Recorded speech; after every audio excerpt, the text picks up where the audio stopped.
Hola, ¿qué tal, queridos amigos? Bienvenidos todos y todas a una nueva edición de Ignorancia sí que sé. Antonio, que no eres el director en este programa. ¿No? No, o sea, claro, es que eres el director en casi todos, pero aquí soy yo el director. Yo es que me habéis puesto el micrófono, veo las caras que tengo alrededor y yo me lanzo a presentar.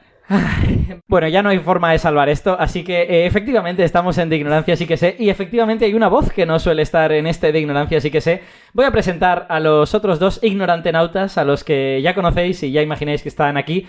Víctor Marco, físico, profesor de matemáticas en el IES El Grado de Valencia. Muy buenas, Alberto. Estoy un poco desubicado porque, claro, hay dos directores, los dos me han dirigido alguna vez, no sé a quién atender, quién lleva la batuta, así que yo me voy a Tres si te contamos a ti, aunque de un tipo distinto. Ahora la gente habla sin que se la presente.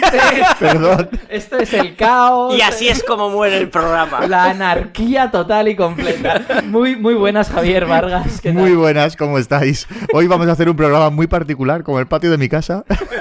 Y ya habéis visto que ha empezado así.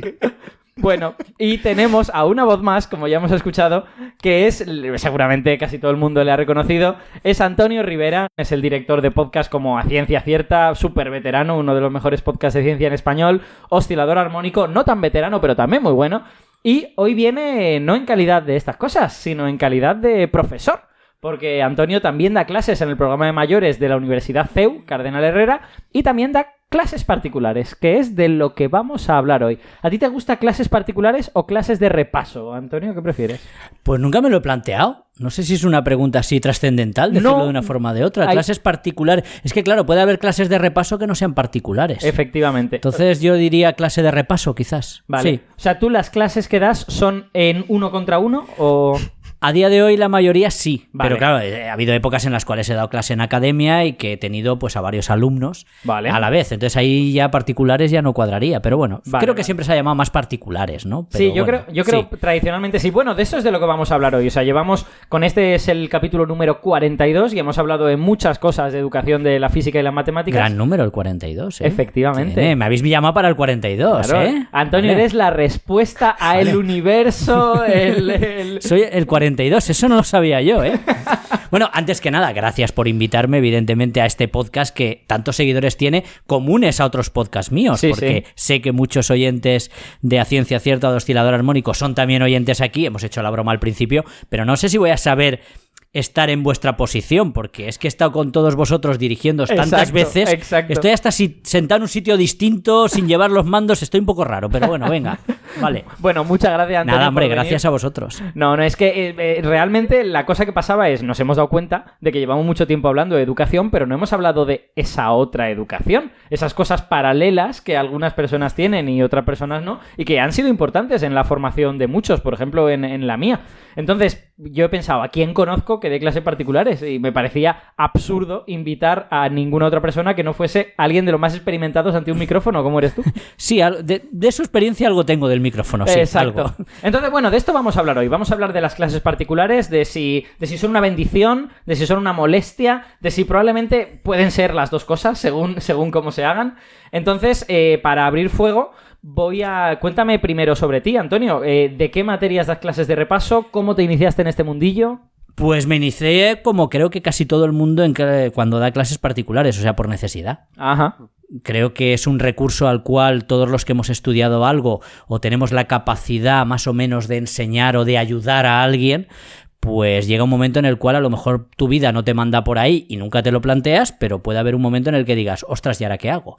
Y aquí en España hubo una crisis, si os acordáis, en el 2007, 2008, tela. Yo me acuerdo, los más jóvenes que nos estén escuchando seguramente no se acuerdan. Tela, y quien más, quien menos que trabajábamos en alguna cosa, pues empezamos a vernos mal y a buscar alternativas. Y una alternativa era esa, porque la gente seguía estudiando, seguía teniendo necesidad de apoyo, podríamos decir, e incluso, bueno, es un tema también importante, pero esto es una cosa que cuesta dinero, pero los padres muchas veces dicen, no, antes me quito otra cosa que poder ayudar a mi hijo a que reciba esas clases, ¿no?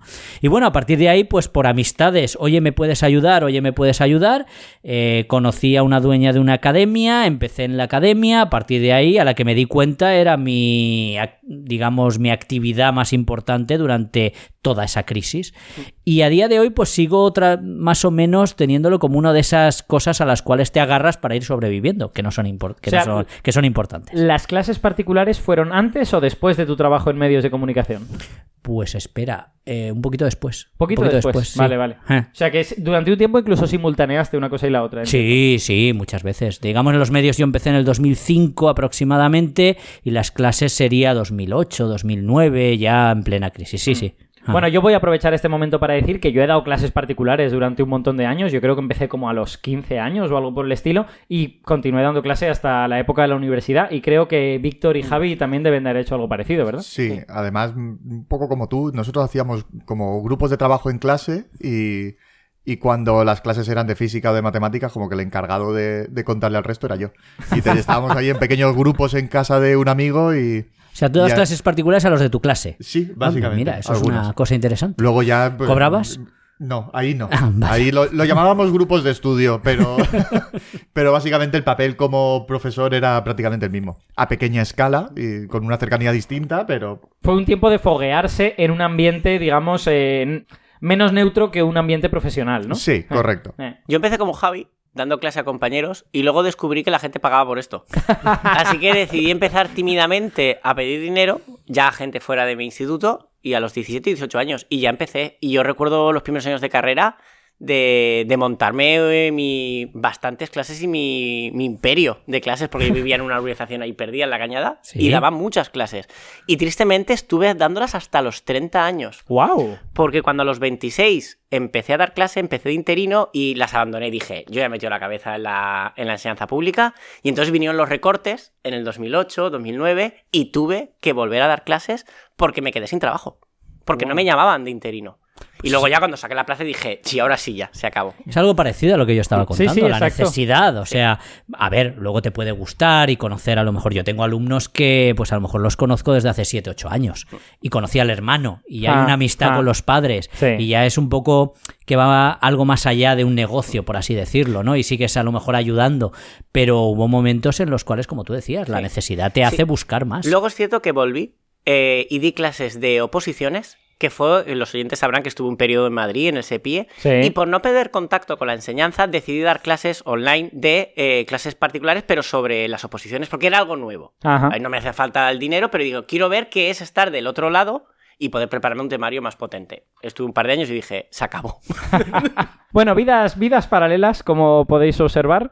A ver, Antonio, vamos a empezar a contextualizar un poquito esto. Vale. En tu experiencia, ¿a partir de qué edad empiezas a tener estudiantes? No, entiendo que no tenemos estudiantes a los 8 años, digamos, sino que la gente se empieza a preocupar, pues igual cuando llega la adolescencia, ¿no? Yo es que siempre he dado clase, digamos, a partir de... con alguna excepción, ¿vale? Pero siempre a partir de más o menos tercero de la ESO, cuarto de la ESO, primero de bachiller, segundo de bachiller y puntualmente alguna cosa en la que uno es capaz de hacerlo, en alguna cosa universitaria, ¿no? Algún alumno que has tenido muchos años, oye, ayúdame en esto y a lo mejor en algo que le podías ayudar. Pero de tercero para abajo, rara vez... alguna vez sí que puntualmente, pero vamos, es que para mí, fíjate, y la pregunta tiene eso aquel, no es lo mismo. Claro. Es muy distinto. O sea, tú te vas a primaria y enseña a dividir a alguien. Para mí eso es mucho más difícil que enseñar, no sé, hacer una ecuación o a despejar una ecuación. Enseñar a dividir, a multiplicar, a sumar, es otro lenguaje distinto. Claro, creo que es mucho más complicado. Es que son habilidades seguramente diferentes a las que tú has trabajado en los últimos años. Y yo lo sé, fíjate, por mi hijo. Claro, mi hijo ahora ya está en primero de la ESO, ¿vale? Y ya, pues bueno, empieza a dar cositas ya más, ya te estás acercando, ya podemos ver cosas, ¿no? Pero cuando empezaba a hacer cosas en primaria y aprendían a dividir, a multiplicar, yo porque se lo explicaban en el cole, si no, explicar algo así, el concepto yo no lo tienes en mente, cómo se divide, esos algoritmos que utilizas, esos mecanismos para dividir, hay que saberlos enseñar, ¿eh? Hay que saberlos enseñar. Javi. Sí, yo por complementar la respuesta, durante una época estuve dando clases yo también en una academia y en esa academia había también alumnado de primaria. Lo único que es verdad que no se les trataba exactamente de la misma manera que a los mayores, porque a los mayores sí que había algunas salas en donde se les daban clases de ciertas materias en particular, mientras que el alumnado de primaria, que había algunos que eran incluso de segundo o tercero de primaria, estaban como en una sala común en donde los profes que no estábamos dando clase de nuestras asignaturas, pues sencillamente les echábamos una mano a hacer las tareas que tuviesen y a resolverles dudas. Eran más clases de grupo, Y venían a hacer los deberes muchas Efectivamente. veces. Pero que claro, esa es otra. Si hay un grupo con 10 personas, no puedes atenderles igual que cuando hay uno al que le das la clase de algo en concreto. Entonces venían un poquito, pues bueno, para ayudar a hacer los deberes, alguna duda, pero claro, era un poquito distinto. Pero como tú dices, sí, hay veces que es así. Pero recuerdo que me llamó mucho la atención porque, claro, eran muy pequeños. Sí, era ya segundo, tercero de primaria. Es que ¿quién tiene ya problemas? O a lo mejor que no hace los deberes, o que le cuesta, o que un poquito de apoyo, que le viene bien. Hoy en día empiezan a hacer exámenes muy pronto. Sí. Claro, es que ahora me viene la pregunta de ¿por qué hace falta un profesor particular? En el momento que tú ya tienes 1, 2, 3, 4, un grupo grande, tienes el conflicto que tenemos los profesores en el aula. Porque la pregunta es, ¿qué pasa? ¿Que Javi y yo somos malos profesores? ¿Que todo el mundo necesita clases particulares? Es que no puedes atender a 30 en el aula. Y el que se lo puede permitir, que eso será otro tema para hablar, el poder permitirte esto, necesita una persona solo para él, para resolver esas dudas, que no es que yo me niegue, yo intento ayudar a todos, pero tenemos que 55 minutos de clase, que a veces son 50, a veces son 45 entre que llegan tarde de educación física, y entiendo que yo a veces me siento frustrado, dicen, es que mi profesor particular, y a veces pienso, joder, algo estoy haciendo mal. No. Pero es que no puedo llegar, yo tengo en segundo de eso 30 alumnos. No lo tomes como un fracaso por tu parte, ni muchísimo menos. O sea, vamos a ver, yo... Por ejemplo, cuando a mí me dicen, yo cuando estaba en una academia y decían, no sé si darle clase, apuntar a mi hijo particulares o en grupo. Y digo, a ver, es que no es lo mismo. O sea, la diferencia es brutal. Hay quien necesita particulares o si viene y hay otros 10, le va a pasar lo mismo que cuando está con 20 en clase. Me has hecho pensar una cosa. ¿Sabéis dónde sí que es un fracaso y la gente busca un profesor particular porque el suyo no funciona bien? En los conservatorios. Cuando uno es un especialista en su instrumento... Si el que le ha tocado por horario no le gusta o no es un profesor, porque claro, la gente ya exige mucho nivel. Muchos tienen profesores particulares que llevan años con ellos de instrumento para perfeccionarse. Ahí no es que voy a suspender, no, es que no estoy aprendiendo piano. De todas formas... Un día, Víctor, cuando termines el conservatorio y te puedas permitir enemistarte con todo el mundo de la música, ya hablaremos de la educación musical. Sacará los trapos sucios. Pero es enemistarme con todos ya. No con la mitad que estoy enemistada. Cuando viene me gusta Alberto. Eso me recuerda cuando viene a oscilador armónico algún estudiante, le digo, espérate a terminar. O sea, y después ya me cuentas lo que ibas a contar, ¿no? Pero sí, lo que estabas diciendo tiene mucho sentido. Además, es que hay alumnos y alumnos. O sea, no todo el mundo que viene o te pide una clase particular es porque no aprueba ni a la de 3 o le cuesta muchísimo. Yo he tenido alumnos que vienen porque quieren sacar más nota de la que sacan, quieren preparar bien el selectivo para sacar buena nota para entrar en algún sitio. O sea, tampoco tengamos el concepto de que a clases particulares recurre la persona que suspende y que es imposible que apruebe. Sí, precisamente yo te quería preguntar por eso, cuáles son las razones, cuáles son los perfiles de estudiante que uno se encuentra. A ver, lo normal es gente que tenga problemas, eso vamos a dejarlo claro. O gente que suspende y que, bueno, pues los padres dicen ¿qué puedo hacer? Si tu hijo va mal en una asignatura, ¿qué haces? Pues buscar ayuda para intentar ayudarle. Pero, por ejemplo... Ahora tengo una alumna que me llamó su madre porque, mira, aprueba, pero ella nota que necesita porque lo está pasando mal y aprueba muy justo. Y ella quiere estudiar, que esa es otra, ¿no? Hay quien no quiere ni contigo, ni con el otro, ni con el de más allá, pero hay quien quiere y, jolín, le viene de categoría porque tiene dudas, tiene unas cuantas dudas, viene a clase o te pregunta esas dudas que a lo mejor cuando hay 30 no las puede preguntar igual, y entonces se lo aclaras y dice, ostras, qué guay. Y aprovecha esa hora más que las horas que haya podido estar en clase durante todo el trimestre. ¿A cuántos te has encontrado? Porque yo me encontré a muchos en mi trayectoria que van a clases particulares porque tienen un profesor o profesora que es horrendo y que le ha hecho aborrecer pues, las matemáticas o la física y que en realidad no son malos. O sea, yo me he encontrado no sé cuántos que son buenos estudiantes, que entienden la física, que entienden las matemáticas, pero que tienen a alguien que les ha convencido de que son malos. Has tocado una de las claves de todo esto y complejas, ¿no? Puede pasar muchas cosas. Puede ser que al alumno le cueste pillar la asignatura. Oye, hay quien le cuesta más aprender matemáticas y hay quien le cuesta menos. Las cosas son así, ¿no? Hay quien es porque estudian menos de lo que debería y por eso pues lo pasa mal. De esos también hay. Y luego, para ellos siempre el profesor es el malo, evidentemente, en el 95% de los casos. Luego escarbas y ves cosas... Claro, porque muchas veces no conoces al profesor. Ves los apuntes... ya después de tantos años detectas cosas en los apuntes, de lo que te cuentan, también te tienes que creer pues un poquito, ya sabéis cómo funciona esto perfectamente, ¿no? El rigor de esos apuntes, de cuánto había en la pizarra y cuánto pasó a la libreta. Pero ¿Y en qué condiciones? Había un filtro, pasa algo. No, a ver, y la culpa es del profesor, vamos, Siempre. Es algo ancestral. En las cavernas yo creo que ya se decía que la culpa era del profesor, ¿no? Pero bueno, independientemente de eso, sí que es cierto que tú te das cuenta, después de mucho tiempo, pues tienes al alumno allí y sabes si ese alumno pues tiene un problema de captar conceptos, o tiene un problema de desarrollar problemas, o tiene un problema de estudio, de que no trabaja bien. Hay 1000 de alumnos distintos, pero sí que es verdad que hay veces que dices, ojo, algo falla. Esta chica o este chico tiene capacidad. Exacto. O algo falla. Este chico o esta chica se lo he explicado y en 2 minutos me lo está haciendo perfecto. ¿Qué pasa en clase? Exacto. ¿Qué pasa? ¿No atendía o no se lo han explicado bien? De esos, creo que te referías a eso, ¿no? Esa sorpresa de, ostras, pero vamos a ver si te lo explico en 1 minuto. Es que yo he tenido la experiencia, y ha sido varias veces, por lo menos en 3 o 4 ocasiones, la experiencia de estudiantes buenos, yo diría que alguno era brillante incluso, que venían desmoralizados. Contigo conseguían hacer 2 ejercicios y entonces ya como que se creían que podían hacerlos. Y alguno de estos estudiantes ha estado conmigo dando clase 3 o 4 años, porque se crea una especie de sensación de que esto es una zona segura, de que cuando vengo a dar clase estoy en territorio seguro, y es una persona que no necesitaba esas clases objetivamente. Es que eso que has dicho es muy importante. Tú tienes que coger confianza con el alumno y el alumno contigo. En el momento, porque cuando me han obligado a clases particulares los padres. Cuidado, me han obligado, no es lo mismo que, oye, necesito una ayuda. De eso te quería preguntar no es lo también. Mismo. Pero en el momento el alumno se da cuenta que tú eres su aliado y que, digamos, el enemigo, entre comillas, no eres tú, todo cambia. Exacto. Porque él no te tiene que engañar, no te tiene que decir, sí, he estudiado, no, me lo sé. No, eso díselo al otro. A mí no. A mí dime, Antonio, esto no me lo sé, explícamelo.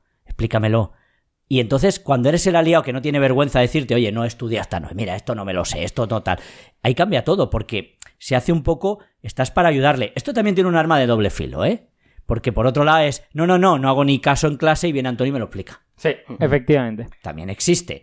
Yo he tenido alumnos que, es que en clase no me entero. Hombre, a ver, enséñame los apuntes. No los ha copiado. A ver, una cosa es que no te enteres, pero tal que no hagas nada. No es que como tú me lo explicas... Has abierto el menor, Alberto, por fin, en este programa número 42. 42. Tenía que venir yo. ¿Que hay malos profesores? Es algo que nunca se ha comentado. ¿Nunca lo habíais comentado? Siempre va por ahí, siempre se menciona, pero siempre dice Alberto, algún día se hablará. Vale. Voy a contar una experiencia que me pasa en clase, y estoy bastante contento con ella, que yo sí que he tenido algún alumno que ha ido a querer sacar más, y ha ido a academias, gente brillante que quiere el 12 en la EBAU, sobre 10. Pero me pasa que alumnos que me dicen, es que le he puesto un profesor particular y sigue suspendiendo, es porque con el profesor particular sigue sin hacer nada. Y entonces, lo siento, pero me siento bien porque digo, vale, o sea, que no es cosa mía. Ya. Es que le dice, a ver los apuntes, no tienen nada. Y yo le digo a los padres, no, mira los apuntes de esta compañera. Todo lo que he dado. Gente que lleva 2 libretas en enero. Sí. Sí, no, está claro. O sea, vamos a ver, estamos generalizando algo que no se puede generalizar. Claro. Es como hablar de profesores. Sí. ¿Cómo son los profesores? Como hoy en día. Es que hoy en día al nivel, los alumnos, digo, pues hay de todo. Hay gente muy brillante. El nivel de los alumnos, se puede hablar del nivel de los alumnos y de los profesores. Hombre, por supuesto. Yo me atrevo a decirlo aquí porque es nuestro Yo he visto podcast. cosas brutales. He visto cosas bestiales. Sí, yo también. He visto cosas. Pero realmente no puedo decir que los profesores son una castaña todos. No. ¿Podrías decir que has visto cosas que no creerían? Naves en fuego. Naves más allá de Orión. He visto rayos gamma más allá de la puerta de Tannhausen también. Bueno, yo quería comentar una cosa sobre esto que habías dicho de la complicidad que se crea a menudo y que seguramente se ha de crear entre profesor y estudiante. Yo creo que el momento más tenso que yo he tenido dando clase es cuando se rompió esa relación de confianza. Porque un estudiante, al que por cierto quiero muchísimo, hace tiempo que no le veo, pero vamos, un chaval fabuloso, me vino un día con los ejercicios de química orgánica copiados de las soluciones del final del libro. Y se sabía que eran copiados porque todos los metiles salían hacia el mismo sitio, para arriba y para abajo. Cuando hay varias opciones para hacerlo, claro. Claro. Y ese día sí que me tuve que poner serio y tuve que decirle... esto no se hace así. O sea, quiero decir, no sé por qué has hecho esto, pero yo no puedo dar clase de esta forma. Si yo te vuelvo a pillar haciendo esto, voy a llamar a tus padres y le voy a decir que a lo mejor necesitas a otro tío, no a mí. No, y hay veces que te tienes que enfadar. O sea, porque, vamos a ver, confianza no es amistad y entre tú y yo tapamos todo. O sea... Pero que la verdadera amistad es decirle a alguien que se está yendo al precipicio. Claro, lo que pasa es que el fallo lo cometió en preguntarle algo de química orgánica a un físico. Ese fue el fallo. Ya, eso también es verdad. Eso también broma, evidentemente. Pero yo no entendía nada, ¿eh? Tú el metil, vamos, o sea... el que copiaba los... Etil, metil, dimetil, ¿no? El que copiaba los resultados del final era yo. Te dio rabia que había descubierto tu secreto. No, pero Mi mentira es insostenible. No es verdad, ¿eh? Yo daba clase de forma. De todas formas, teorizar sobre esto es muy complicado, porque esto es como decir, no, ¿cómo se educa un hijo? Pues ponte tú, como escribe libros, no hay libros, y cada uno y luego cada hijo es como es, y tú actúas en un momento determinado, pues como tienes que actuar. Pero sí que es verdad que, claro, es complicado. El otro día, un alumno, pues me llevo bien con él, y hay buen rollo, y hemos alcanzado ahí eso que tienes un ambiente chulo en el cual pues funciona, suspendía, ahora pues no va sobrado porque no va a ir sobrado nunca, pero bueno, vamos tirando, vamos aprobando, vamos tal. Me hizo una de estas que digo, a ver, tío, vamos a ver, o sea, no presentas los ejercicios y te va a bajar un punto, después de estar aquí sufriendo como estamos, te han quitado un punto por la libreta, después de que estamos sufriendo para llegar al 5. Exacto. No, pero he suspendido por eso, si fuera por... Digo, yo te mato, o sea, vamos a ver, voy a por ti. Pero entonces dices, no se lo digas a mi madre, ¿eh? Y digo, vamos a ver, o sea, ¿pierdo la confianza y se lo digo o quedamos como tal? ¿Cómo gestionas eso? No es fácil, es complicado. Tú tienes que ser ético y hacer las cosas bien, pero también tienes que poner la barrera a veces de decir, puedes dar dobles hasta oportunidades aquí. Y dices, a ver si me lo hace otra vez. Ya, pero tú imagínate, un alumno que si me pasa en el aula. Sí. También tenemos ese feeling con ellos. Y a veces un alumno que es tu alumno ejemplar. Hoy me ha pasado con unas alumnas que son como mis alumnas idílicas. Y hoy no han tenido tus favoritas, dilo, sí, tus favoritas. Y tenemos... ¿De eso hay? No, tenemos la regla de que no se puede sacar el móvil del instituto y las he pillado con el móvil escondidas en el patio y he dicho, joder, ¿por qué me hacéis esto? ¿Para qué me lo hacéis? Claro. Sí. ¿Y qué he hecho? Pues la norma es quitársela y llamar a los padres. Sí. Pues no lo he hecho. Le he dicho, a la próxima caéis las 3. Claro. No, Víctor, perdona. Has perdido una oportunidad de citar a Shakespeare y decir tu quoque brute. Y ellas hubieran dicho, ¿eh? Exacto. ¿Qué? Toma el móvil, pero no Hubieran me dicho, sigas torturando. hubieran dicho, va de retro, toma el móvil.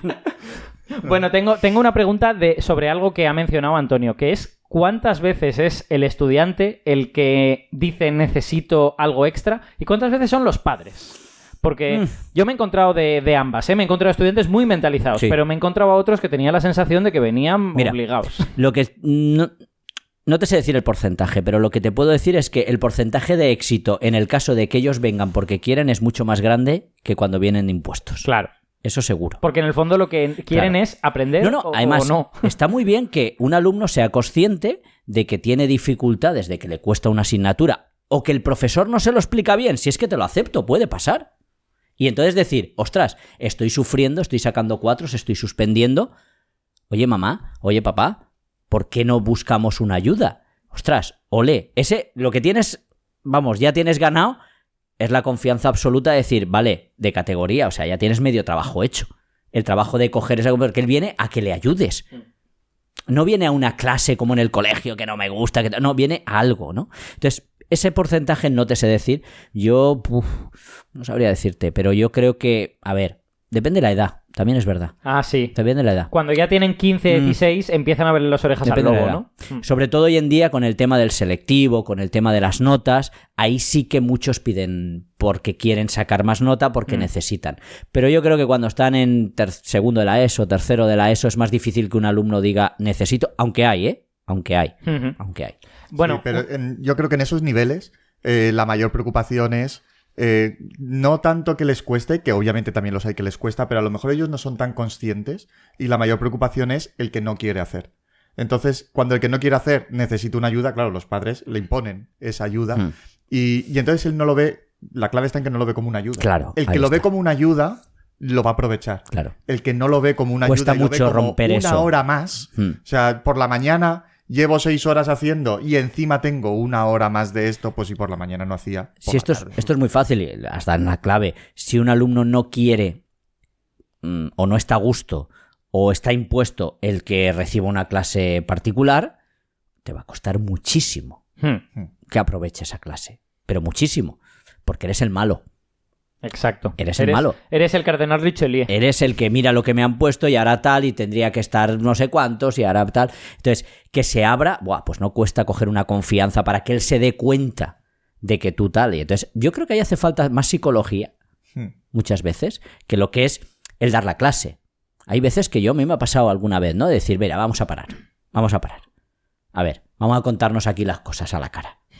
Vamos a hablar. Y yo creo que en general los jóvenes, los adolescentes y tal, agradecen esa sinceridad. Claro, no los tomemos por tontos, que no lo son. Claro. Ni los tomemos porque son unos cazurros, que no lo son. Puedes hablar con ellos y decir, mira, estamos aquí por esto y por esto. Yo te puedo ayudar si tú quieres.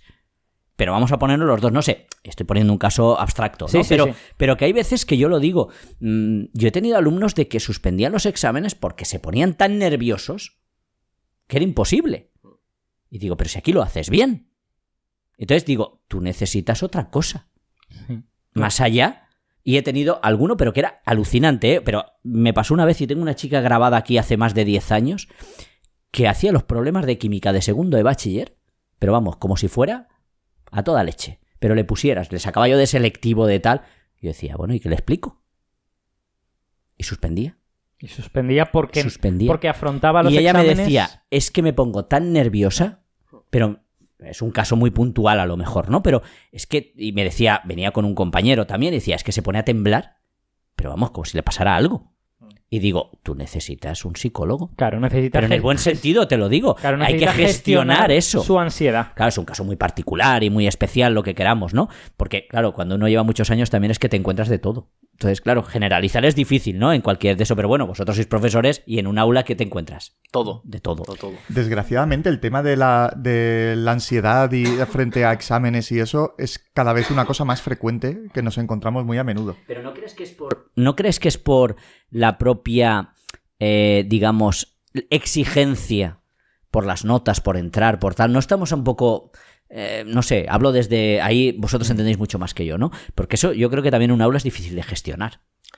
Muy difícil. ¿Qué les dices? Se les está bombardeando en segundo de bachillerato, claro. Desde el primer día de clase ya se les está diciendo a final de curso tenéis la EBAU.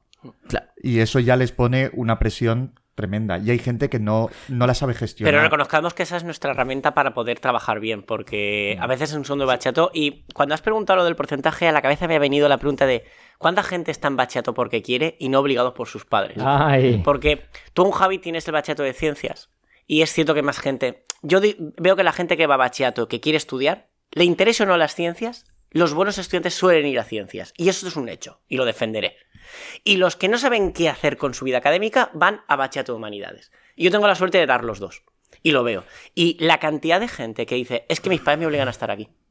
Son los alumnos que fracasan, que se aburren y que no quieren. Que es un poco como los alumnos que le ponen el profesor particular obligado. Entonces, creo que hay una relación sobre esto. Y lo del estrés, la sociedad es tan consciente que la LOMLOE ya lo cita. En matemáticas, la competencia específica 8 es... Esto que se ha bromeado tanto, lo de la matemática emocional, los cuñados dicen, ¿qué es? ¿Abrazar los logaritmos? No, señor, es esto. Ojalá se pudiera abrazar. Pues yo cuando lo leí creía que era eso. Pues es que claro... pues estoy perdiendo el tiempo en las clases. Yo les digo, abrazar el logaritmo. Hay que trabajar el qué, cómo llevas el estrés, cómo llevas el miedo a fracasar, esos nervios. La pregunta es, queda muy guay que le diga la ley, hay que trabajarlo. ¿Y cómo lo hacemos? Como dice Antonio, yo no soy psicólogo. Yo puedo trabajar mi experiencia personal, pero yo no sé... ¿Cómo evitar esa frustración ante una alumna que te lo hace todo perfecto y luego se bloquea? Lo hago con lo que yo tengo como herramientas. Otra cosa importante de lo que estabais diciendo, de esa obsesión que puede crearse hoy en día por el tema de las notas, por segundo de bachiller y todo esto, es que ya no es una obsesión solo para los alumnos, sino se ha convertido en una obsesión para muchos profesores. Para muchos profesores. Y para los padres. Pero yo he visto sitios... No voy a decirlo, evidentemente por ética, ¿no? Pero he visto sitios donde se pasan todo segundo de bachiller en física o en química o en matemáticas solamente haciendo selectivos para aprender como una mente, digamos, robótica a hacer selectivos. No aprenden física, no aprenden química, no paran, no les cuentan, yo qué sé, se ponen a derivar y no saben ni lo que están haciendo. Correcto. Pero, ¿y qué hacéis? No, nos pasamos todo el día haciendo selectivos. Uno detrás de otro para segundo de bachiller es un poco como para enseñar a hacer selectivos. ¿Pero por qué hacemos eso? Porque todos nos estamos evaluando ahí. Claro, porque ellos al evalúan, final, pero los profesores... el colegio, tal, pero da igual que sea público que privado. Yo a veces pienso, bueno, si yo ya tengo mi trabajo aquí asegurado, tengo la plaza fija, pero está esa voz de, ostras, que si suspenden todos, es porque tú les has enseñado mal. Y mira que yo, Antonio, te cojo el testigo de, oye, ¿sabes lo que es derivar? Yo el año pasado además fui tutor de segundo bachillerato de ciencias, y cuando llegué a entregarles les dije, os voy a pedir, por favor, 2 días no significan nada, de que me dejéis explicar qué es una integral. ¿De dónde viene? ¿Por qué en realidad históricamente empezó antes que la derivada? Y me niego a esto, y que no lo diga ningún profesor particular, integrar no es lo contrario de derivar. No. Aunque la operación coincida con la inversa. Vamos a entender qué es. A ver, me lo aceptaron porque soy su tutor, lo conocía de muchos años, estaba esa confianza y dije, por favor. No dices que se quedaban sin patios y decían claro, que... era año mayor. Vale. Y dije, porque, aunque no lo pensáis, los futuros ingenieros físicos y tal, me lo vais a agradecer cuando lleguen las integrales de verdad. Claro. A ver, que enterémonos que Arquímedes hizo una integral Sí, de volumen sí, señor. en el siglo III a.C. Sí, señor, se quedó muy cerquita, ¿eh? La hizo. Lo que pasa es que no la hizo formalizada algebraicamente. No, y áreas cada vez más pequeñitas, ¿no? La No me acuerdo cómo se hizo con llamaba. palabras. Y el famoso método de exhaustión, que es un concepto de límite. Bueno, Arquímedes empezó a buscar tangentes a curvas. Sí. Estuvo a esto sí. de descubrir la relación entre derivar e integral. A esto. Sí que es verdad, fíjate, yo pongo un ejemplo siempre que no se enteran que estoy haciendo una prueba, ¿no? Pero siempre que llegan a segundo de bachiller o en primero de bachiller y empiezan a dar derivadas, pues desde que llevo dando clases siempre les pregunto, oye, ¿os han explicado qué es una derivada? Lo pongo como ejemplo, luego o lo explico o no, si me da tiempo, o le digo un poco, pero por saber si saben lo que es una derivada. El porcentaje es brutal, ¿eh? Te lo verifico. Y como mucho me dirán, no es la tangente de la curva, tal, eso sí que, porque además sale, porque te piden en un ejercicio la ecuación de la recta tangente y tienes que saber... Pero eso es una interpretación geométrica. Sí, pero lo del cambio creo que no me lo ha dicho nadie todavía, ¿eh? Yo además les obligo cuando hago una función que tiene ciertas unidades a que me pongan las unidades de la derivada. Ah. Si es un espacio, que me pongan espacio partido tiempo, euros por año, lo que sea. Y que entiendan lo que es una variación. Eso lo hace poca gente. Variación, poquísima. Yo que no recuerdo una contestación que ellos solo saben que hay que usar unas tablas, se iguala a 0 para sacar un máximo mínimo, no sabemos nada más. Es como una máquina en la cual metes una función por un lado y te sale otra, ¿no? Pues eso es, ellos han aprendido qué hay que hacer ahí en medio. Y además es fácil. Pero igual que se explica las funciones. Otra máquina y no entiendes qué está pasando ahí. Relacionado con esto y relacionado también con el asunto de no hacer nada más que exámenes de selectivo, es que en mi opinión hay un problema en la sociedad y los profesores forman parte del problema en parte, confundiendo el fin con el trayecto, digamos. Como el selectivo es el fin, que es donde te examinan, lo importante debe de ser sacar mucha nota en el... No... Sacar mucha nota de selectivo es la consecuencia de haber aprendido matemáticas, de haber aprendido física, de haber aprendido química, de haber aprendido estas cosas. Y lo que hacen los que se dedican a hacer exámenes es obviar el camino y centrarse en el fin, con lo que no aprenden nada. Correcto. Terrible, ¿no? A pesar de que la nueva ley te está diciendo que tú no enseñes así. Pero si luego el 90% de tu clase, porque en ciencias es el 95% de los que van a ir a la EBAU. En humanidades ya te encuentras gente que lo que quiere es el título para hacer oposiciones. Vale. Y ya puedes jugar un poco más con eso. Pero, ¿por qué no podemos dar...? Yo lo intento, ¿eh? Yo, sabéis cómo doy clase porque me conocéis, pero en segundo de bachillerato no me puedo permitir tanta filigrana. No. Tengo que intentar una de cal y una de arena, porque al final necesito que aprueben. Esto no cambiará hasta que alguien de verdad se ponga serio y cambie el modelo de exámenes. y yo con que cambiara el modelo pandemia ya y la habríamos pregunta avanzado no mucho, sea hacer integrales horribles con unos métodos que yo digo, ¿pero por qué estoy haciendo esto? Que sea, explica qué es una integral.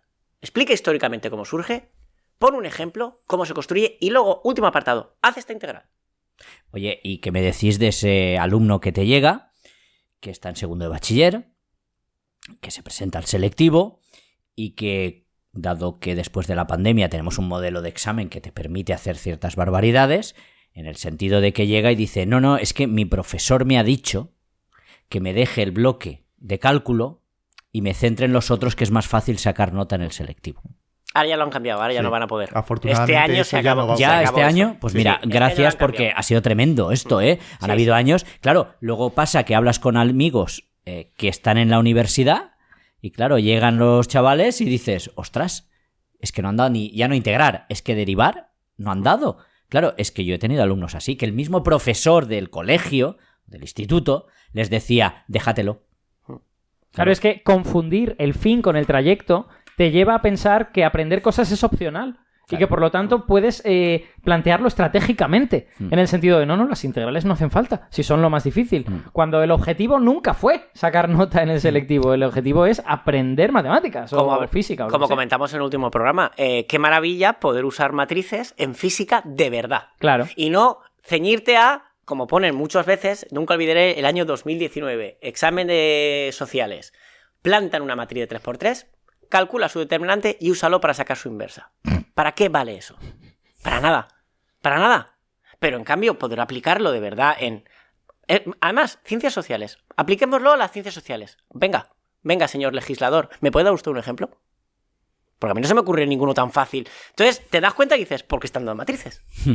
Porque es más fácil de evaluar. Sí. Es muy fácil decir, venga, vamos a ver el determinante. Uy, le ha dado 3 cuando debía dar 7. No, ¿qué más da? Nadie sabe lo que significa un determinante. Seguramente porque alguien le dijo al legislador que era muy importante que esos chavales y chavalas supieran matemáticas. ¿Y qué son las matemáticas? Pues voy a mirarlo en un libro. Ah, mira, matrices, pues esto. Pues ya está. Y el determinante es súper importante porque bla, bla, bla. A ver, yo no sé nada de las matemáticas que se encuentran en economía o en sociología. Me parece probable que las matrices sean importantes, pero claro, dales un caso aplicado. O por lo menos, ¿por qué el determinante funciona así? Que lo que hablamos ya en el tema de matrices. Si vas a darles esto, que al menos haya algo interno de epistemología, de qué estoy entendiendo. Porque ni es aplicado, ni es teórico, ni es nada, es cálculo. Luego encima el de física llega con la regla de la mano derecha y ni siquiera lo tiene que usar. Mira, hay una cosa que estabas diciendo cuando has dicho a más carreras, a lo mejor más de ciencias sociales y todo esto, sí. Lo que se da mucho es estadística y probabilidad. Claro, mucho. Cierto. Eso además está en casi todas las carreras, incluso en ingenierías y en tal, hay probabilidad, la ciencia del siglo XXI no puede no incluir estadística. Pues hasta segundo de bachiller, que se da un bloque que va al selectivo, muchas veces durante años no se da porque es lo último que hay en el libro y no da tiempo. Te lo subo. En ciencias, en la Comunidad Valenciana, probabilidad empezó hace 2 años. Llevaba décadas eliminado. De las matemáticas de ciencias sí, estaba eliminado. En sociales estaba la probabilidad, sí, pero lo mejor es que en ninguna de las dos está estadística. No, es probabilidad. No es probabilidad. O sea, en la ley está como el currículum, tú dalo si quieres, pero claro, no vas a darlo porque no te da tiempo a dar los demás. Sí. Bueno, volvamos al redil de las clases particulares. Sí. Yo tenía varias preguntas. La primera es si tú dirías que hay algunas materias como que se les atragantan más a los estudiantes que otras. Como que vienen buscando... Yo es que de verdad no entiendo, yo qué sé, las integrales. O yo no entiendo no sé qué. O eso depende de cada persona y es muy variable. Claro, es que yo, como siempre suelo dar lo mismo, entonces siempre vienen buscando... A ver, yo suelo dar, depende de la edad, pero bueno, suelo dar matemáticas, suelo dar física, suelo dar química, ¿no? Lo que más doy es matemáticas. Vale. Lo que más doy es lo que más se suele buscar es matemáticas, sí. Vale. En mi caso. A lo mejor porque física y química ya... Matemáticas los tienen todos.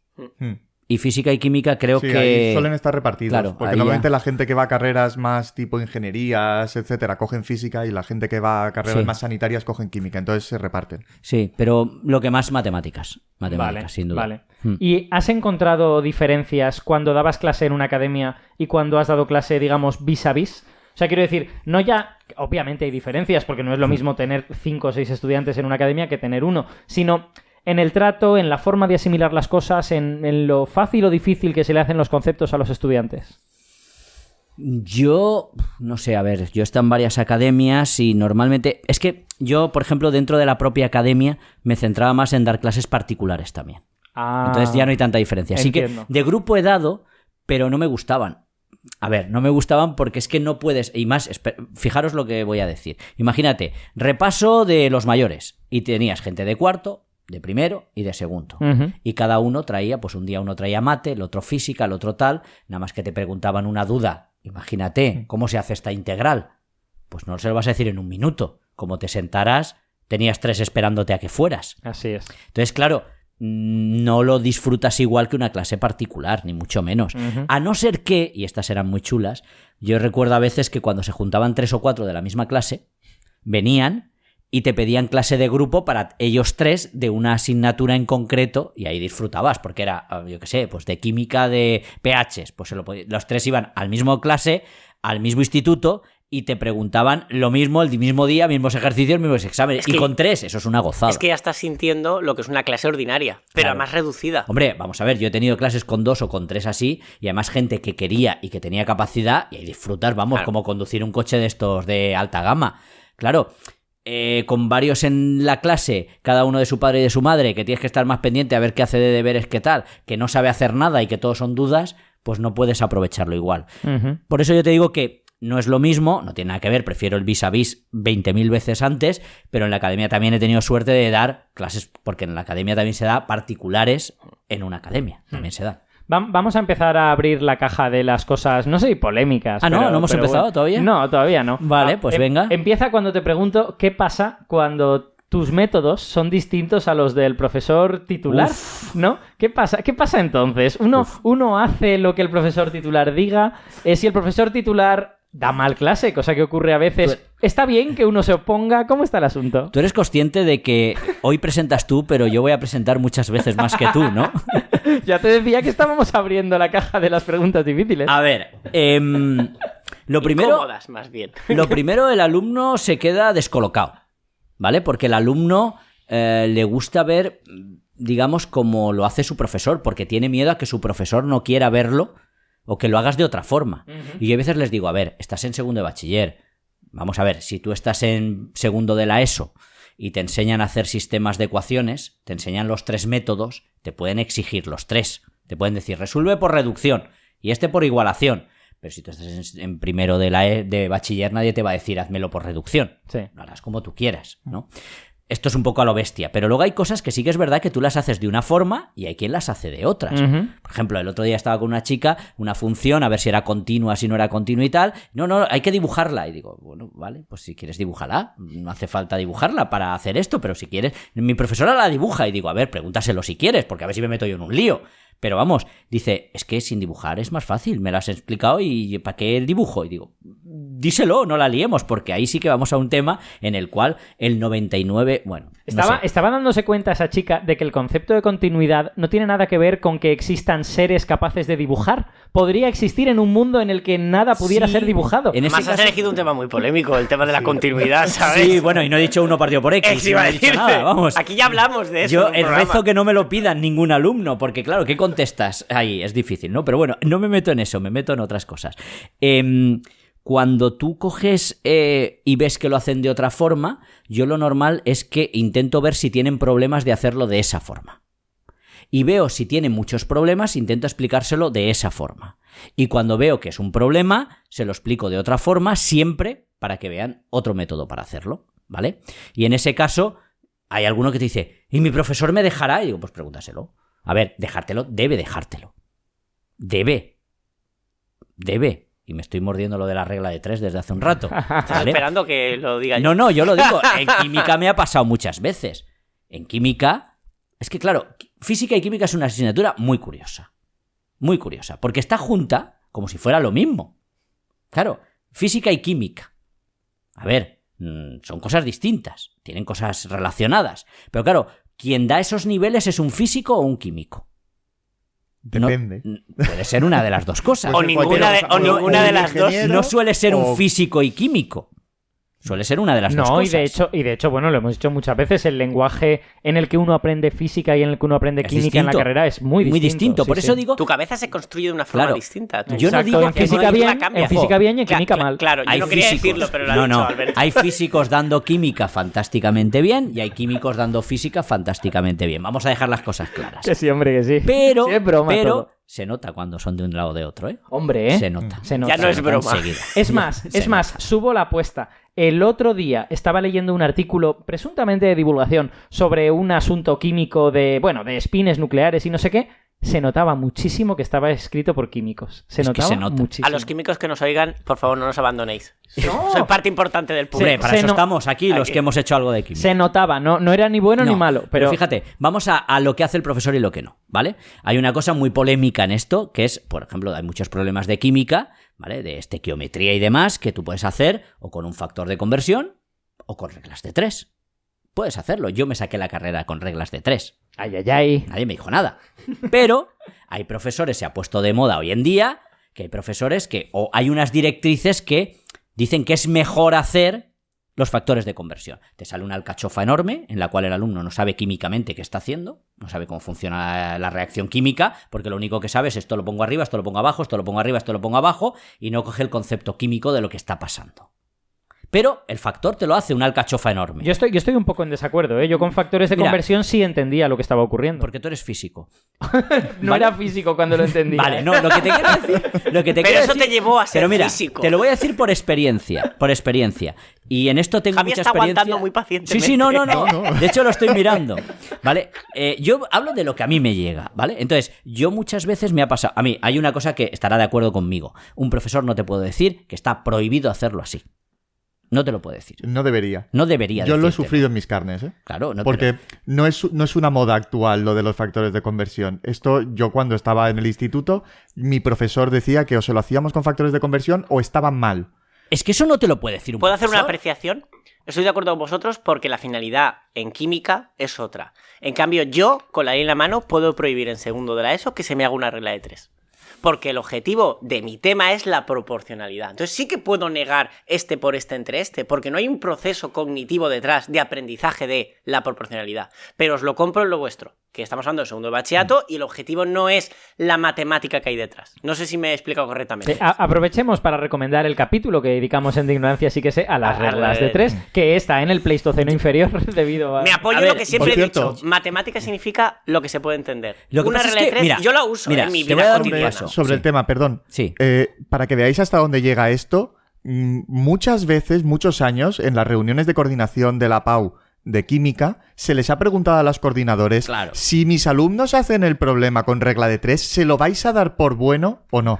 Normalmente los coordinadores dicen que sí, pero los coordinadores no corrigen todos los ejercicios. Entonces, por miedo, hay veces que los profesores de química dicen, hacedlo con factores de conversión porque no sabéis quién os va a corregir. Vale, para mí eso tiene dos problemas, ¿vale? Uno, que me parece absurdo absolutamente, porque no hay ningún problema hacerlo de una forma o de otra, y luego añado subo la apuesta que dice aquí mi amigo Alberto.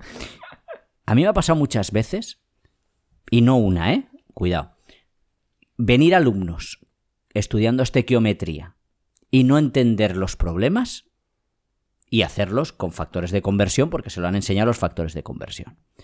Explicárselo con reglas de 3 y entenderlo. Y me ha pasado más de una vez o dos. Quizás porque mentalmente las reglas de 3 las tenemos más asimiladas desde el principio. Si 2 son 3, 3 son tal. Por lo que sea. Entonces, ¿cuál es el objetivo de esto? Que aprenda, que entienda el concepto químico, que sepa hacer ese problema, o que tenga una alcachofa, porque tú sabes que cuando se hacen factores de conversión es que encima ponen 7 u 8. ¿De verdad mentalmente tú eres capaz de entender químicamente lo que está pasando ahí con 7 factores de conversión? Ni de coña. Yo creo que es perfectamente posible. Ni de coña. Pero también estoy en contra de que a la gente le prohíban usar herramientas. A ver, yo te digo que cuando me dicen por factores de conversión, yo se lo explico. O sea, al final es fácil, es lo mismo. La regla de 3 y el factor de conversión es lo mismo.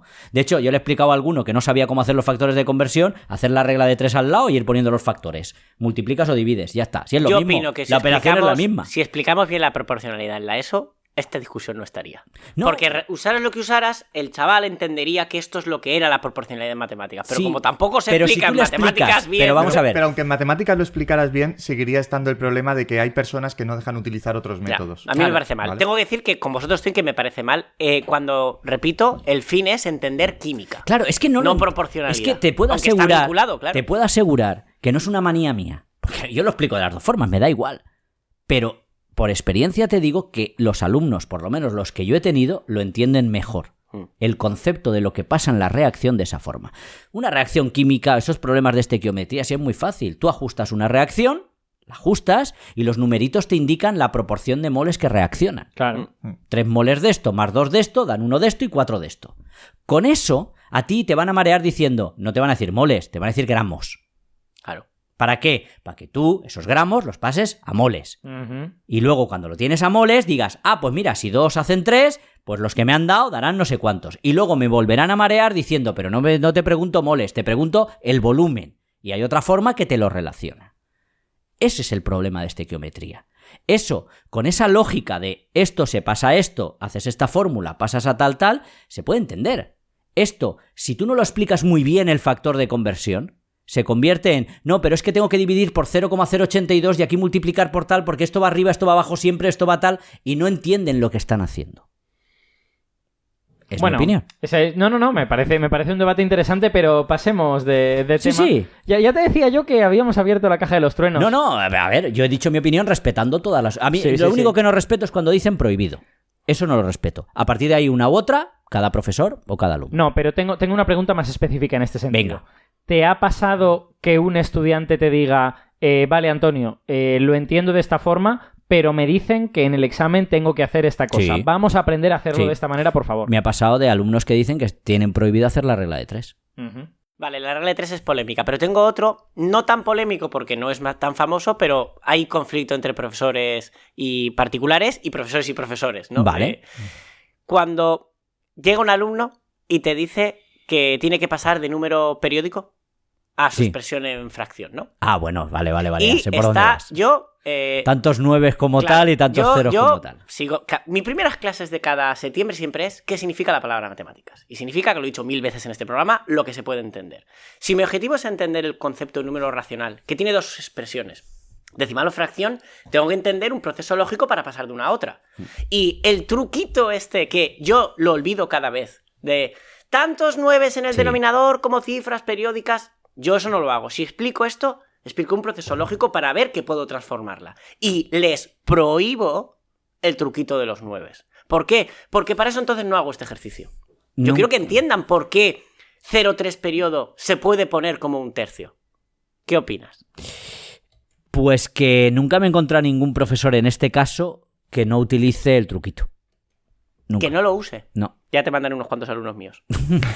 A ver, no quiero... pero si tienes razón, si es que los propios profesores de la enseñanza del instituto lo usan, pero para eso no lo hagan. Pero lo utilizan y además es fascinante. Tú lo ves y dices, ostras, ¿cómo coincide esto añadiendo tantos 9 y tantos ceros? Hay una explicación detrás matemática. Claro, pero es que el problema es que, ¿para qué sirve pasar de decimal a fracción?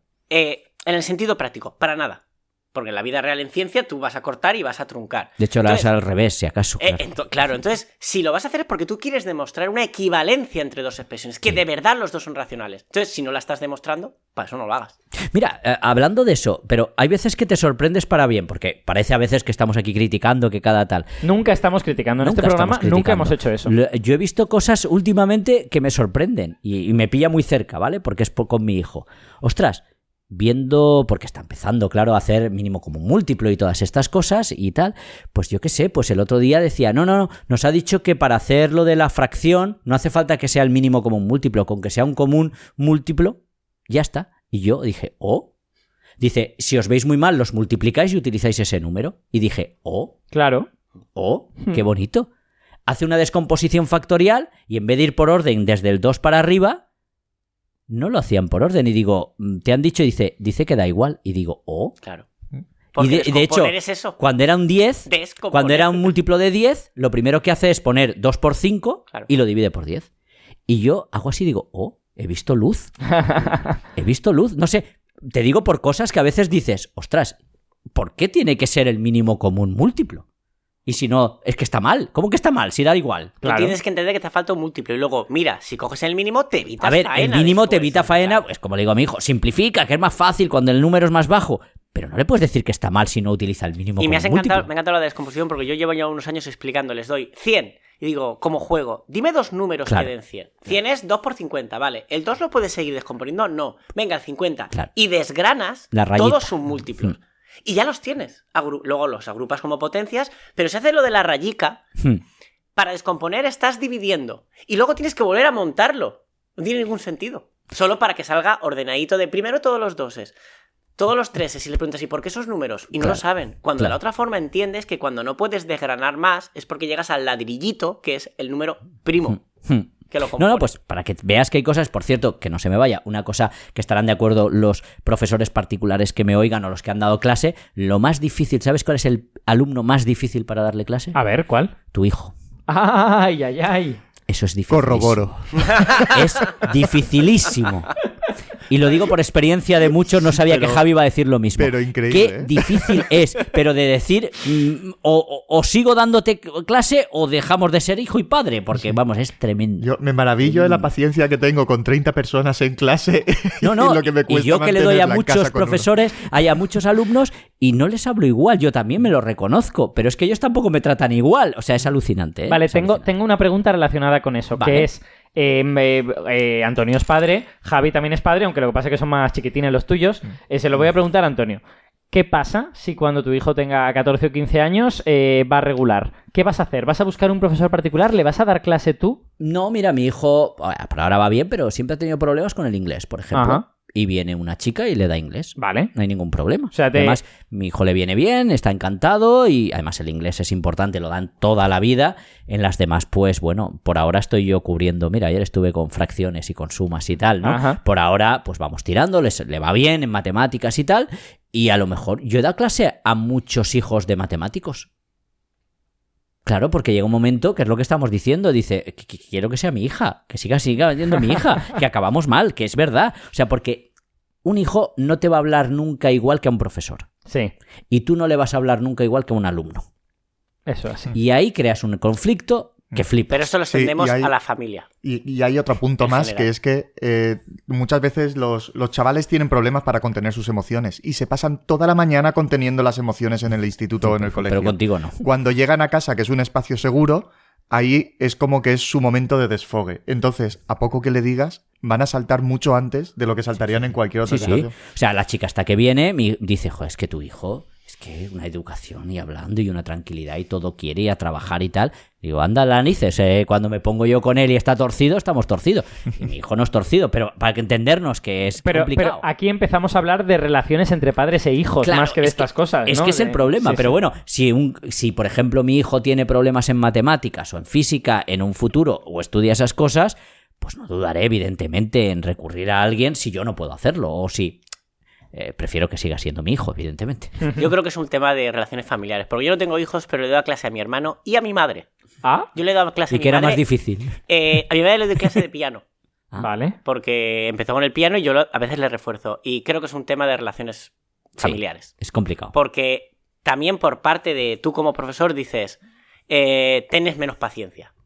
Y saltas antes. Y, ¿Por qué? y puedes soltar alguna barbaridad antes a tu hermano o a tu hijo que a tu alumno en el entorno académico ordinario. Porque Sí. la relación lleva mochila. Claro. Porque cuando tú le das clase a tu hermano, tú te estás acordando de cuando tu hermano te dijo no sé qué cosa que se parece a como te ha hablado Que ahora. a tu hermano no le hablas igual que a un alumno. Eso es así. Es Eso así, es así. es así, no hay que darle más vueltas. Relacionado con esto, Antonio, los padres. ¿Hay problemas a veces con los padres? O sea, quiero decir, a veces tienen expectativas que no son realistas, a veces vienen a ti a pedirte explicaciones que realmente no puedes dar, o eso no suele ocurrir. No he tenido muchos problemas tampoco al respecto. Alguna cosa puntual ha pasado, pues eso, que te contratan para dar una clase de 1 hora, en una academia me acuerdo una vez, 1 hora, no me acuerdo, era un examen, pero el examen lo tenía al día siguiente y no tenía ni puñetera idea y en 1 hora dices, bueno, pues haces lo que puedes y luego vienen como diciendo, es que no le ha servido para nada y digo, hombre, claro, vamos a ver, milagros en Lourdes. Milagros en Lourdes, porque esa es otra, hay que buscar un milagro. Decir, vamos a hacer aquí que no estudia el chiquillo, pero va allí, le dan así le ungen las manos, les ponen la mano encima y ya está. No, esto no es O fácil. sea, hay gente que realmente Pero muy tiene ese puntual, pensamiento tan muy naif. puntual. Luego hay quien yo qué sé, he tenido padres, que claro, vamos a generalizar, esto es muy complicado, ¿no? Había padres que sacaban un 8 su hijo y era poco. Porque claro, si se lo sabe, tiene que sacar un 10. Si no es que ha fallado. Sí, Y sí. te lo decían como que... Y yo decía, pero vamos a ver, señora, ¿qué quiere que le diga? O sea, vamos a ver, un 8 no está mal, ¿no? Estamos aquí contentos. Dice, no, pues debería de sacar 10. Y tú dices, vamos a ver, ¿qué pasa aquí, no? Pero Voy a decirte una cosa. Sí. Mis padres eran esos padres. Recuerdo que yo sacaba muy buenas notas cuando era jovencito, sacaba casi todos sobresalientes, y hubo un año, creo que fue la tercera evaluación de séptimo de GB. Se te ha quedado grabado, ¿eh? Yes. Que saqué un notable. No me riñeron. ¡Qué barbarie! Exacto. No me riñeron exactamente, pero tuvieron una conversación de 15 minutos conmigo para que les dijera qué estaba ocurriendo. Todo lo demás eran sobresalientes, ¿eh? Sí, pues... Había un notable... Es que me acuerdo fotográficamente de las notas. ¿Y esto no ha afectado a la personalidad de Alberto? Nada. No. En absoluto. Si llegas a sacar un suficiente, vamos, les da un patatús, ¿no? A ver... Volvemos a lo mismo. El 90% de los padres saben lo que hay, conocen a sus hijos, saben las dificultades que tienen, saben lo que es dar una clase puntualmente, porque hay quien das 1 hora a la semana y en 1 hora a la semana, pues 4 dudas y no puedes darle la clase que son 4 horas a la semana de matemáticas, no puedes darlo en 1. O sea, es complicado.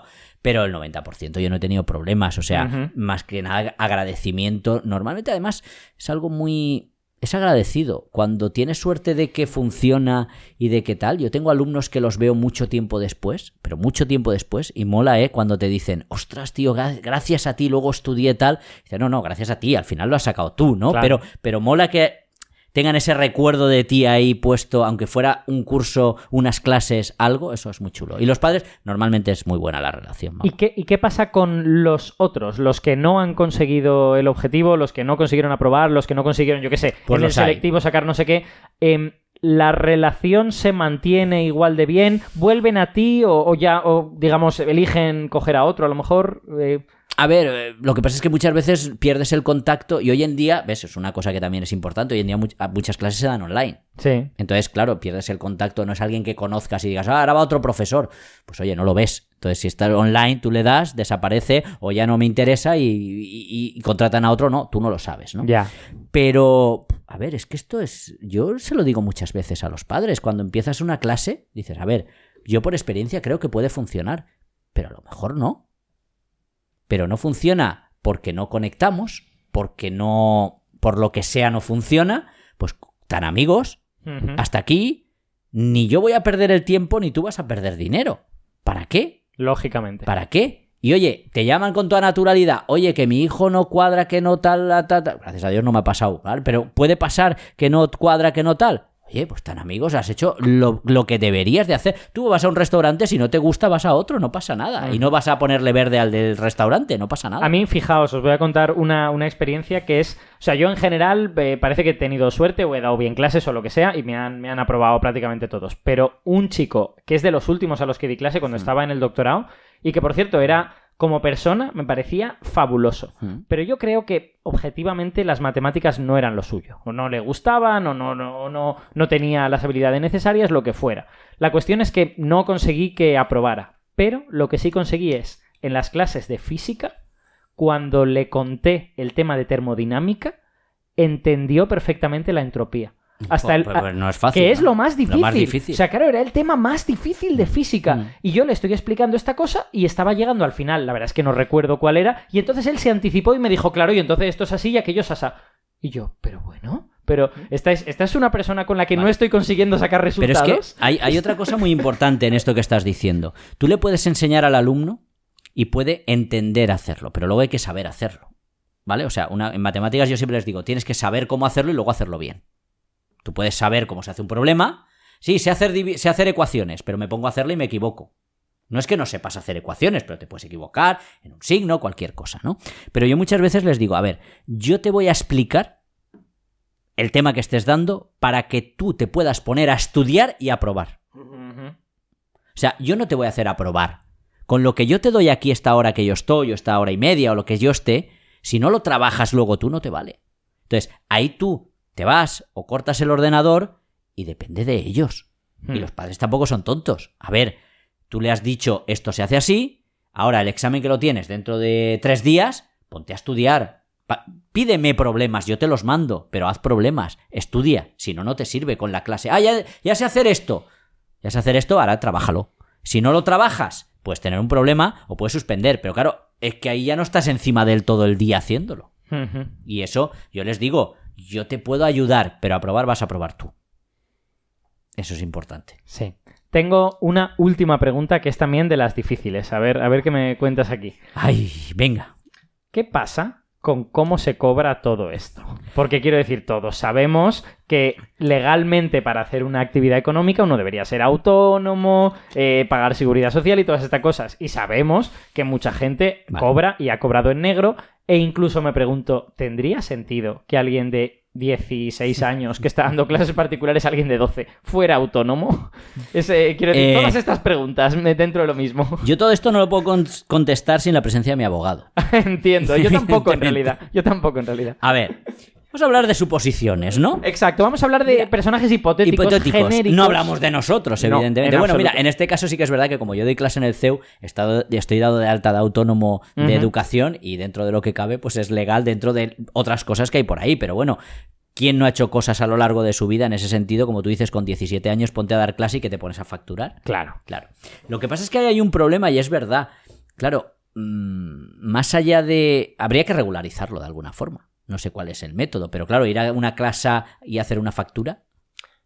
Se pueden hacer facturas, digamos, casi simbólicas solo con el DNI. Sí, se puede. Trabajo por obra se llama. Sí. Y claro. Dices, bueno, pues por estos 10 te euros, 20 raro, euros... pero sí. es así. La última vez que miré la legislación, y es verdad que fue hace probablemente 8 años o algo por el estilo, así que puede haber cambiado, eso en realidad no es legal. Es algo que te dicen que bueno, que vale, que tiene una cierta validez documental, porque se asume de forma irregular que bla bla, pero tú ves la legislación y no. La legislación habla de facturas y de personas dadas de alta. A no ser que eso haya cambiado, que yo creo que no. Pero también hay un mínimo para cotizar al año, ¿no? Yo me di de alta... No lo hay. Es que eso no está en la legislación. Es que eso es un mito. Sí. Pues está en el debate público ahora. Claro que sí, pero... Nosotros porque no tenemos este problema, pero podría ser que haya gente que tenga... Yo facturo miles de euros al mes, entonces, pues claro obviamente tengo eso no que tiene estar... nada que ver. Yo me di de alta por eso, para que no hubieran problemas, me di de alta en ese epígrafe. Lo que pasa es que es muy complejo, porque como alguien que da una clase puntualmente a alguien por ayudar, que se tiene que dar de alta de autónomo, se tiene que dar de alta o hacer una factura, es un poco extraño. Pero Alberto, todo, ¿me está diciendo que legalmente no hay un mínimo de declarar al año? Sí que es oficial. Hay un mínimo de declarar porque no estamos hablando de la misma cosa. Lo que está en el debate público es el mínimo sujeto a IRPF, pero lo que yo estoy diciendo es que hay gente que dice que tú puedes hacer actividades económicas, es decir, cosas que requerirían factura, mientras no factures más de el salario mínimo al mes o algo así. Este tipo de cosas se dicen y eso no es verdad. Eso no está en la legislación. No está en la legislación. Luego hay un melón ahí, hablando de melones y de abrir, y es el precio. Hombre. Claro, porque es que hay de todo por ahí. Sí. Hay gente joven que pues cobra 8 euros la hora, por ejemplo. Entonces, claro, ¿cuánto cobras tú por 8 euros la hora? A lo mejor no te mueves de tu casa. Entonces, ¿qué es el precio? Tampoco está regulado. Cada uno pide, hay estudiantes que por 8 euros o por 7 euros y luego te dicen, no, es que hay quien cobra tal. Digo, claro, y hay restaurantes de 20 euros, de 30, de 40, elige. Sí. Pero es que tampoco está regulado. En academia sí que estará más regulado. En el tema de que yo recuerdo en la academia, pues que estaba un poquito más regulado porque el precio es el precio de mercado de las academias. No te puedes ir a otro precio con respecto a otro. Pero en tu casa, en tu ordenador, ¿qué precio? Sí. Depende del curso, depende de la dificultad. Es complicado también. Sí, exacto. ¿Es el tiempo que le dedicas o es la dificultad que te... Es efectivamente. A mí me pasó lo siguiente. Durante el doctorado me ofrecieron... Bueno, un compañero del departamento me ofreció dar clase al hijo de una persona que él conocía. Y me dijo, la persona a la que yo conozco, su padre, es notario. Cóbrales mucho. Les cobré 50 euros la hora. ¡Ostras! Y cuando fui a su casa me di cuenta de que estaba haciendo el primo. ¿Te quedaste corto? Sí. De que me había quedado corto. Porque tenían una casa que básicamente era un museo de arte contemporáneo. Sabes que eso no lo puedes cobrar en ningún sitio. 50... Además, ¿de qué año estamos hablando? No lo puedo decir. No, cuando estaba haciendo doctorado, pues debía ser 2010 o algo así. 50 pavos la hora una clase particular, vamos. Ni las de música. Pero ya te digo, me quedé corto, ¿eh? Sí. Porque es que hay gente muy rica en el mundo. No, hay gente que tiene mucha pasta. Te diré que ni las clases particulares de música, que son las más caras del mundo, porque las clases particulares de instrumento o de armonía o de composición son carísimas, llegarían a esos niveles. No, claro que no. Si a mí me parecía un disparate. Si yo decía, bueno, si le cobro mucho será 30 euros. Y me dijo, no, 30 es poco. Y dije, ¿pero cómo va a ser 30? Y me dijo, no, 5. Y yo, pero bueno, vale, pues. Y cuando llegué me di cuenta de que era calderilla. De que me estaban dando 150 euros por 3 horas de clase y ni se habían enterado. Eso es como Elizabeth Taylor cuando hizo cuando hizo Cleopatra y como no lo quería hacer pidió 1 millón de euros. Dice, me van a decir que no. Sí. Y le dijeron que sí. Y le dijeron que sí, efectivamente. Bueno, no sé si tenéis preguntas para Antonio. Yo he agotado mi batería antiaérea. Antiaérea, no. Ya he hablado de los números periódicos, no necesitaba nada más que decir. Yo, de hecho, he venido aquí a hablar de la tabla. Se ha notado, ¿no? De la regla de 3. La regla de 3, los factores de conversión, los temas han salido así. Has venido a reabrir un debate que había causado mucho daño en nuestra comunidad y que ahora pues ¿Sí? va... ¿La he liado parda? Sí, efectivamente. Iba una guerra civil, esto va... Pero bueno, los hemos condensado todos. Ha salido también la continuidad. Es que todo. Bueno, quedaría lo de pasar restando, pasar dividiendo, pero bueno, vamos a dejarlo para otra vez. O sea, me habéis traído para que haya polémica. Vamos. Claro. Vale. No era la intención, pero es que cuando traes a un químico pueden pasar estas cosas. Ostras, corta ya. Corta ya. Hay reacciones, ¿no? A ver, yo he expresado mi opinión ahí, evidentemente, que puede ser absoluta y es absolutamente subjetiva y no tengo por qué tener razón. Habrá quien no esté de acuerdo, pero creo que todo el mundo estará de acuerdo conmigo en que no puedes prohibir hacer algo. Eso. Tú puedes aconsejar hacerlo de una forma o de otra. A ver, puedes prohibir algo que esté mal. No, pero claro, algo que está bien no lo puedes prohibir. No estás prohibiendo una ley física, estás prohibiendo un método de cálculo. Eso no lo puedes hacer. Vamos. Bueno, pues chicos, yo creo que ha quedado un programa bien interesante sobre este asunto de las clases particulares, con alguien que además tiene mucho que decir, como podéis ver. De todo, además. Yo me pongo y hablo de todo. Sí, efectivamente. Hemos hecho aquí una tertulieta. Había ratos que os estaba mirando y no sabía en qué podcast estábamos. Bueno, pues muchas gracias, Nada, Antonio. Hombre, gracias a vosotros. Por venir a De Ignorancia Sí que Sé, y a lo mejor te llamamos para alguna otra cosa. Pues para lo que queráis, yo encantado. Mucha suerte con esta reentré, ¿no? Porque hace poco que habéis vuelto otra vez a tal. Os seguiré enviando oyentes de A Ciencia Cierta, os seguiré enviando oyentes de Oscilador Armónico, os seguiré de todos los que tenemos. Muchas gracias, porque además nosotros somos un podcast como muy modesto, ¿no? De hecho, estamos sorprendidos de que nos escuche toda la gente que nos escucha. Y como encima hacemos hiatos de 1 año, a lo mejor ya no nos escuchan. Hombre, no lleváis digamos, estrategia muy comercial, no es eso. No parece que vayamos a monetizar, ¿no? Pero bueno, seguir haciendo porque tenéis oyentes y lo sé, y muchos, y además hay un nicho para estas cosas que creo que son importantes. La educación es muy importante, es uno de los grandes pilares, y hablar de la educación para bien y para mal, porque tiene sus cosas buenas y cosas malas, creo que es importante, y oír diferentes puntos de vista de diferentes temas, pues son necesarios. Así que a seguir remando, que hay mucho para remar. Muchas gracias, Antonio. Gracias a vosotros. Javi y Víctor, yo creo que lo podemos dar por terminado, ¿verdad? Sí. Ha sido muy interesante. Pues nada, muchas gracias a los dos. Gracias, Víctor. A ti, Alberto. Gracias, Javi, aunque creo que has hablado poco, ¿eh? Te voy a dar deberes para el próximo día. Ponme, que yo bajo presión trabajo bien. Y gracias, como siempre, a todos los oyentes que hayan llegado hasta este punto. Ya saben que el siguiente capítulo de Ignorancia Sí que Sé lo tienen al otro lado de esta sintonía.